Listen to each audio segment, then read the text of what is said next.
Jake, once again, I won't lead you here. Let's go BYU-centric. Is BYU the Big 12's sleeping giant? I think BYU can be. Now, I say that with this caveat, Drake, because whoa. Please be humble. You're welcome. No, the biggest thing is that I think BYU, they have aspirations of being that sleeping giant. They know that BYU has got a tradition that they want to be at top of the heap. They were among the leaders in the Mountain West. They were among the leaders in the WAC after the Arizona schools departed that conference in the 70s for the Pac-12. They want to get back to doing that. They haven't been in a conference for 12 years until they rejoined the Big 12 this year. And they have aspirations of getting to the top of the heap. Now, we all know that there's going to be a power vacuum when Texas and Oklahoma exit this conference, and it's going to open a door for all 16 of these teams, including the 4 newcomers coming in, who have all got to be thinking, okay, if we play our cards right, we could really build ourselves up in short order and become that big dog in the conference. BYU wants to do that, but the caveat I'm going to add here is BYU needs to invest. And what I mean by that is they got to put the money into resources, whether it's NIL, and I'm speaking that comes from the fan base and obviously donors. They also got to invest in the coaching staff. You got to be able to pay these coaches top dollar. You also got to be able to invest in their staff on the back end. And speaking of off the field, I don't know how many people have recognized this, Drake. I'm probably revealing some information to your listeners on Locked On Big 12, but BYU right now has 3 full-time recruiting staffers. They work with a team of 3 full-time staffers and a bunch of BYU students who work on a part-time basis in their recruiting department. There are multiple G5 programs, including one right up the street here in Utah, so to say, Utah State, who have more than doubled that in full-time recruiting staffers. You've got to invest in that if you're BYU. And I've said this on my podcast time and time again. Anybody who's listening to Locked On Cougars has heard me talk about this. They need to invest. They're having more money come into the program and the overall athletic department than they ever have before, Drake. Give it to the football program. Give them the resources that they need to compete. Because if you do, there's a correlation. The more money you invest in football, the better you're going to be on the field. And I know BYU fans, they're just like any other fan base. They want to win, and they want to win big. And that's going to give BYU the best chance if they do invest.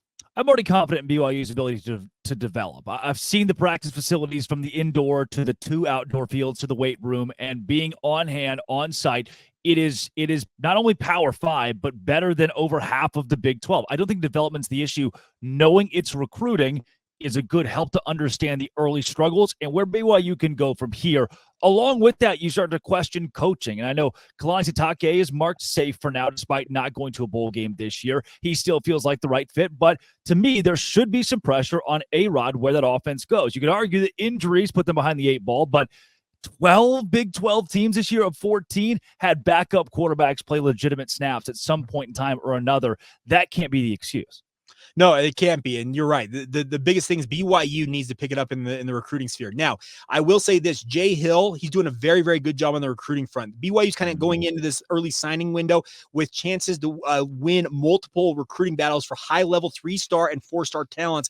And that's something that hasn't really been part of the conversation we've talked about early signing days for BYU in the recent past. Now, I'm speaking that's more on the defensive side of the football. The offense, yes, they have a lot to answer for because they had an offensive line that I said it on my podcast. I thought they had the talent to be absolutely dominant, and they were abysmal. Frankly, they were abysmal this season. And A-Rod's got to answer for that. You're right. The backup quarterback situation. Jake Retzloff did not look the part. A lot of us thought that, okay, let's see what he's got. He went 0-4. I think his completion percentage was just a touch over 50%.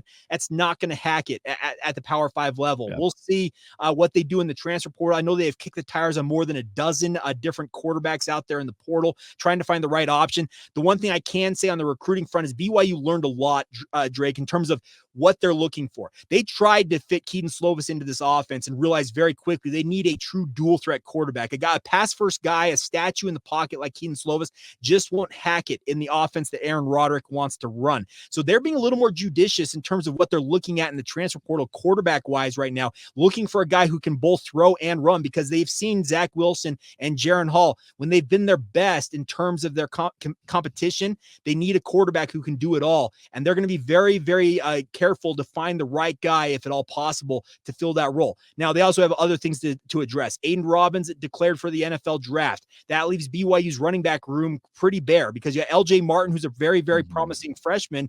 But then beyond that, a lot of guys with injury concerns, and that are his backups right now. The wide receiver position looks pretty stocked. If all these guys come back intact from this past season, you'll have 5 or 6 guys who are proven options. Tight end, you lose an Isaac Rex. Who else can step up there? And the offensive line, you're losing Kingsley Suamataia, who announced today that he's headed to the NFL. You're also going to lose Paul Miley, who was a multi-game starter for them on that offensive line as well. And then 2 other guys, Connor Pay, who's been on my podcast all season long, as well as Brayden Keim, who was a starter. They're both TBD on if they're going to return. So there is a lot of work to be done in the recruiting sphere for BYU, especially on offense. The defense, we all knew what the defense was. That you already were kind of behind the 8 ball there. It's going to take some time to build that back up. But this was an offense that was expected to really, really carry BYU this year. And frankly, it failed. Defense was much better than I expected the first 6-7 games of the season, but it came a point where, look, you've gotten all the juice out of the defense you can probably get. At some point, the offense has to come to the rescue or at least be on par, and that never happened, putting BYU behind the punch and ultimately keeping the Cougars out of a bowl. Quickly, before we get you out of here, Jake, Daryl Funk, Steve Clark. It's tough to pinpoint which assistant was at fault for certain shortcomings. Were the right guys pushed out the door here?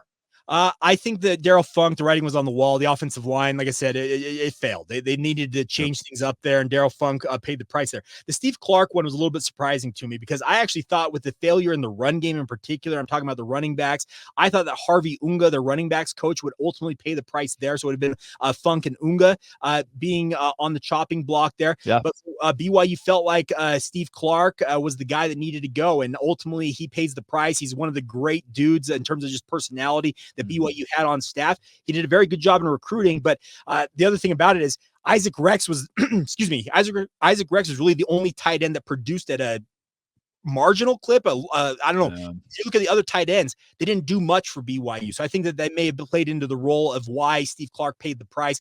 I do think BYU wants to get some more younger dynamic recruiting types maybe into this coaching staff, and that's maybe an opportunity to do that with that tight end position. Jake, for listeners of Locked On Big 12 who are unfamiliar with your work and want to find more, but where do they go? You can search out Locked On Cougars wherever you get your podcasts. Facebook, Instagram, and Twitter. We're on social media as well. Just search out Locked On Cougars. If you're watching this on YouTube, you can see my Twitter handle there, Jacob C. Hatch. I work in sports radio here in Salt Lake City, so I'm weighing in all things, NBA, NFL, college football. I've got it all. Follow me, Jacob C. Hatch. Love all the interaction. Anybody wants to hit me up, I'd love to talk with you. It's always fun to be on, and thanks for having me, Drake. Absolutely. I can guarantee you, Jake will be talking BYU Cougars tomorrow. I'll be talking Big 12. This has been, it always will be. Thanks for making this your first listen every single day. Locked On Cougars and Locked On Dose Grande.